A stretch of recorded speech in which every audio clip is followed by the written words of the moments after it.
With that eyeball.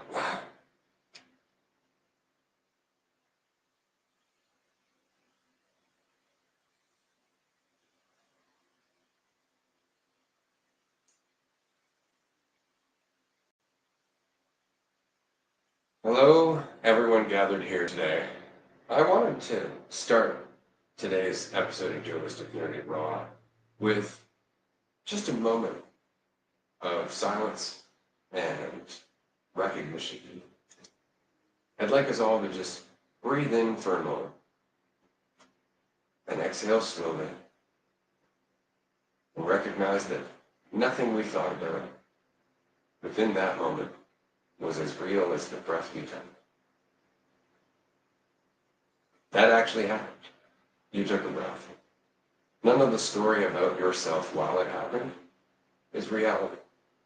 But you did take a breath. And that was real, as is the breath you're taking now. And can you live from one breath to another? Can you actually be in your life? Or do you keep dipping back into this idea of who you are and what you need to do and how you need to be better and what you need to prove and where you need to go and what other people might think about you and what that might mean about your future and all of those things. All of those things.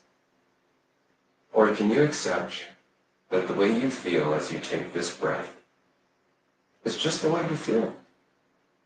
And it doesn't mean anything at all about you. That it is a feeling that will change into other feelings from one breath to another for the rest of your existence. And that if you pay attention to what is happening while you're breathing, so while you're alive, then you will actually be in your life and not lost in a story of how you are not enough to simply be here, to exist, that there's something you have to do to be valuable, to be accepted for who you are, rather than to just accept yourself now. Because you will find that the majority of your thoughts are all about what you think you should do. And if it wasn't for the fact that you are scared, you're not enough, and scared, and life will never be what you want it to be, you would relax. We're extremely tense. So I want to start now. Thank you for taking that moment with me. I'm going to pass this over to Andrew and Amanda first, but I want to get back to some shit that was said on our Instagram page about weed-induced Kundalini awakenings, but I'm going to pass on it for now. Thanks everybody for going on that little journey with me. I hope you feel better in terms of not better like you are suddenly better, but lighter and less absorbed with the idea of how does the floor feel and how does the air feel as it goes into your lungs? Actually what's actually going on and actually what's happening. Like, this room that we're sitting in right now, like going in front of me, the computer right here, like even just paying attention to those things, like the feeling of the couch, like when the attention's all around there, kind of can ease things a bit, get you out of your head for sure. Make it easier to relax. Like there's so many reasons that you can come up with to be tense when you're not as attentive to where you're at. But when you are just here, then there's not so many reasons to tense up at all. It's like, to tense, like you gotta think about stuff. Gotta come up with ideas in your head, stories, narratives, you should and shouldn't do. The alternative is that you're here and you're enough and you don't have to do anything more than that. And you don't have to express more than whatever you're expressing or share more than whatever you're feeling and sharing, and you have to be more than you are. It sounds super cliche, but it seems like a really difficult thing to do, to just be going through it. enough and there's not something more extra you got to do to fix yourself or solve yourself. Mhm. It's hard to see that the reason came from us when we want to justify the reason, and you can't justify the reason if the reason is the source. You know, so it's like I I'm take for example panic rooms, right? You don't have people don't typically have a panic room so that they go into the room to panic. Usually they have a reason to run into the panic room, right? You wouldn't just have the panic room like you just walk in, you're like, ah! You know, like it's not a room just to experience panic. It's like you're running to this quote unquote panic room because there is a reason to panic. And so the same thing happens conceptually or intellectually where, you know, I want to say that there is a reason to be scared instead of admitting that the reason is why I'm scared, you know, not a response to external factors to be scared. You know, it's the reason is coming first before the actual cause for reason. You know, but we'd like to justify like, no, I have a reason to be scared. And it's like, do you though? You know, like you're walking at night, it's dark, you can't see anything, you hear a noise and you feel the fear coming after that. But is it really the noise that made you scared? Or is it the story that you gave to the noise and now there's a reason to be scared of that noise? Like the noise in and of itself isn't scary until you give it a reason to be scared. Except we do that even when there isn't a noise. Well, because what's the reason? I have no faith in myself. That's what it is. I have no faith in my ability to deal with what I know is coming. And so everything becomes a source of fear as long as that's true. Mm-hmm. But as long as the faith that I have in myself is based on some idea that will always be threatened, Mm-hmm. because an idea of yourself will always be threatened. Mm-hmm. You can't have an idea of yourself in perpetuity. You can't hold to one idea to yourself of yourself for your entire life, because that would mean excluding and ignoring all other information or feedback. Of course you can hold them to the idea. This is why people have ADHD. But They can't hold on to an idea for longer than they're supposed to. see what I'm saying? Well, like that's the whole point, is we get caught up in this effort to invest in this idea. And that's what causes the fear, because the idea cannot withstand reality. The idea cannot live in conflict to whatever else is actually happening. Mm-hmm. And you could be walking around going, I'm a good person, I'm a good person. And the people whose faces you're stepping on are crying out saying, no, you're kind of a dick right now. And you won't hear it because you have this idea of yourself that you cling to. But the same can be true on the flip side. People could be telling you that you are adding to their life, that you are making an impact, that you are a beautiful part of their existence, and you could be holding on to the idea that you're a piece of shit, that you have no value whatsoever, and you can ignore reality entirely, and not even know you're doing it, because you are real. That's the bitch of it. You are existence, and if you want to overlay the experience of being yourself with a perspective of that, then that becomes your experience. But you don't have to, because it's never the truth.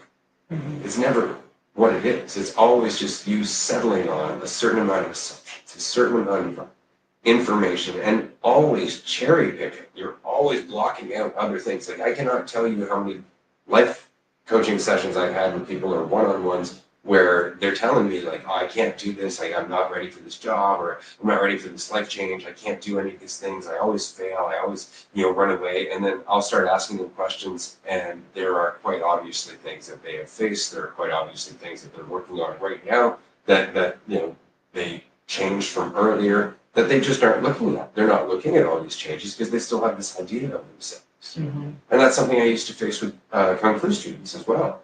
3 months in, they were obviously making progress, and almost consistently everyone's like, I feel like I'm not learning anything at all. I feel like I'm not moving forward. And it's like, no, you're doing great. You just don't see it through the idea of you that you want to believe is the truth. And why do you want to believe it's the truth? Because the alternative is that you don't know. Mm-hmm. And if you don't know, there is no way for you to measure your progress or your value. Mhm. And that's scary when you think you need to, that your value is in fact measurable, that there is any way to measure your progress. See, as soon as we believe that that's the case, we need to do it. But there's no way to do that. No one's living your life but you, and no one has lived your life before now. You're the first one to do it this way, with this set of circumstances, with this set of fucking tools. You're the first one. Stop looking around. Trust yourself. Mhm. You know, but you have to trust yourself, not your idea of yourself. Yourself. That's everything you've become up until now. And immediately when you start to relax, you may have thoughts, oh my God, I could totally fuck up. Oh my God, I may not be paying attention. I may not be empathetic. The good news is those thoughts are actually reflective of your priorities, which means that if you do let go, those priorities will shine through. You won't do those things. That's why you're afraid to do them. You don't have to be thinking about it. Trust yourself. It's showing you that you already care. But if you don't trust in that, you can think your way away from the very thing you want to do. You can become the person you're actually trying to avoid being. It helps to remember that. Now that said, I wanted to talk about the weed-induced Kundalini awakening thing. So this comment's been left twice in the last 2 days on my video from 2005 where I was talking about, you know, that there really is no difference between living by yourself in the forest or living in society. You are still absolutely alone. It is still you in the driver's seat. You are the only one that you are really aware of.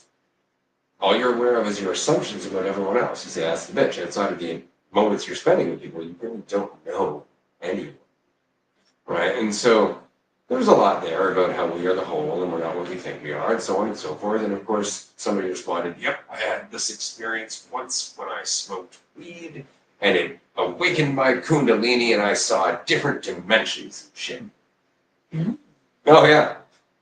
And what I find fascinating about that is that's like a Tuesday morning.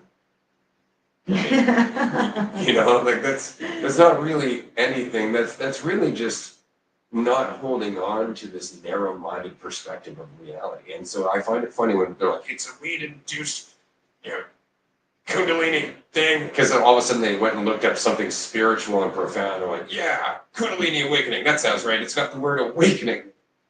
And all that happened was that they relaxed. It wasn't weed-induced. It was relaxation-induced. You could have done the same thing through, you know, going to a sweat hut or you know, going for a fasting for a long period of time, you know, that kind of thing. Like there are ways to relax yourself to the point where you just stop thinking you fucking know everything.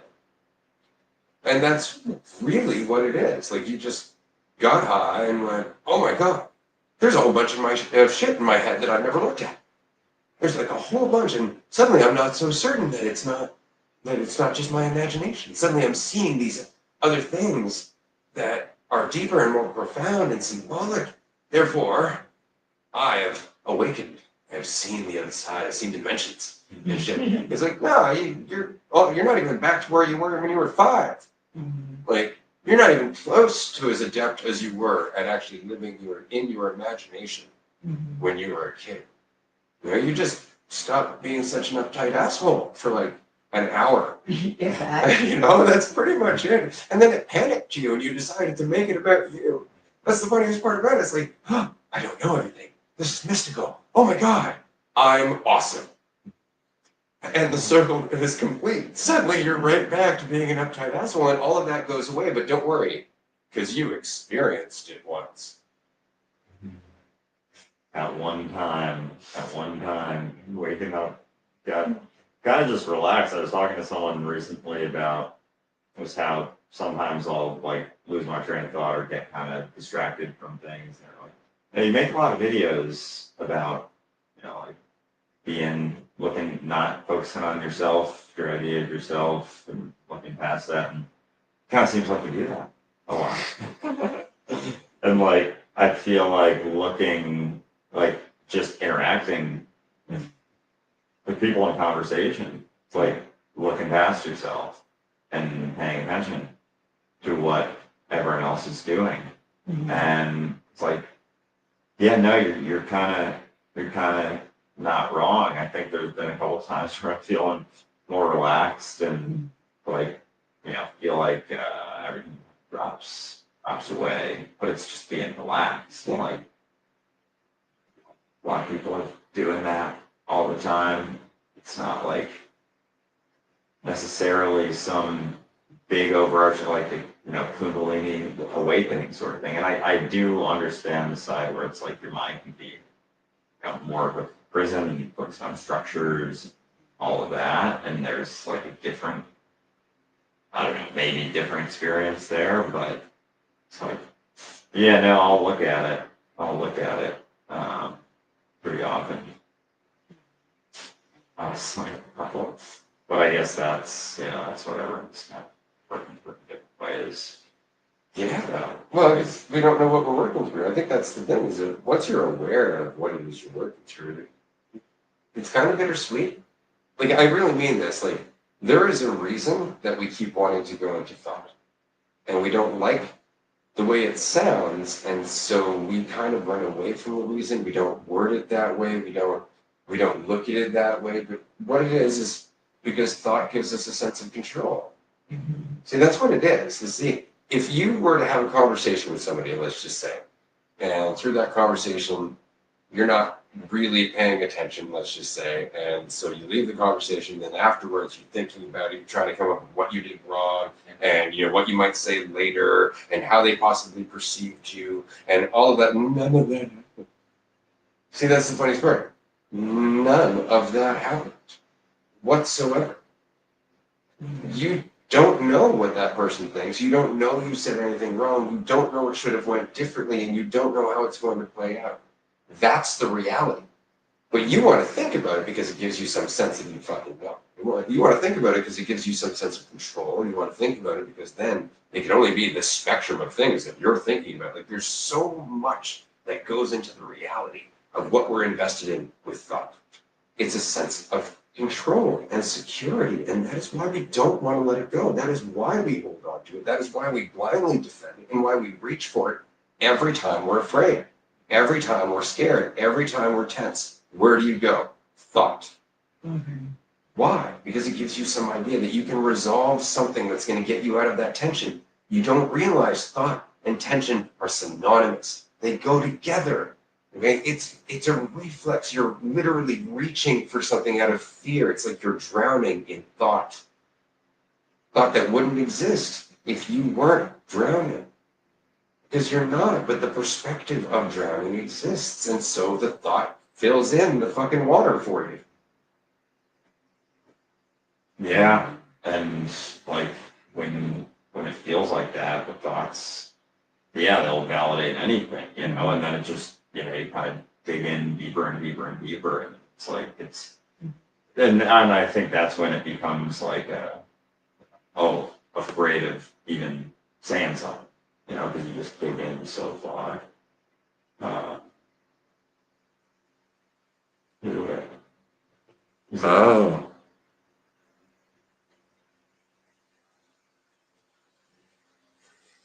Were we on? That's a great question. Indeed. Hold on.